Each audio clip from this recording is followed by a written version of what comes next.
privilégier la voie diplomatique tout en se préparant au pire. C'est la stratégie adoptée par le gouvernement bulgare face aux tensions dans la région.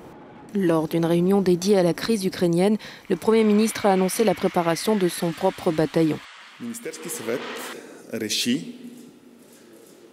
Le gouvernement a décidé de donner la priorité à la stratégie bulgare de désescalade des tensions ainsi que d'utiliser toutes les opportunités par des moyens diplomatiques pour résoudre ce conflit.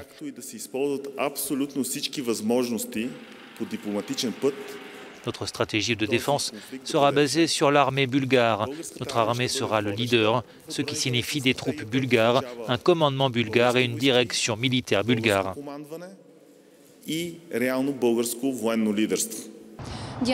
L'annonce du gouvernement bulgare a été faite dans le contexte de la nouvelle selon laquelle l'Espagne et les Pays-Bas ont l'intention d'envoyer des navires et des avions de chasse sur le territoire bulgare.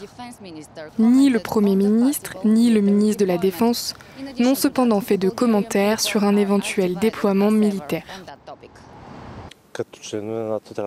En tant que membre de l'OTAN, nous devons être justes. Même s'il n'est pas bon d'avoir des navires dans la mer Noire, soit on est pour, soit on est contre, il n'y a pas d'entre-deux.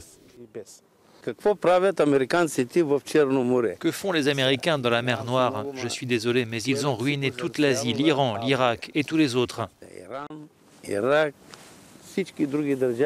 La démocratie est la démocratie. Vous votez pour quelqu'un, ensuite l'État choisit son camp et vous vous regardez et écoutez ce qu'il se passe.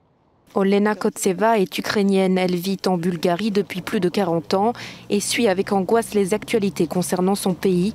Elle déplore le conflit avec la Russie depuis 2014.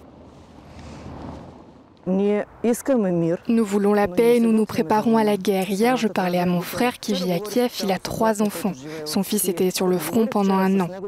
Le mari de ma nièce est revenu de la zone de guerre sans ses jambes.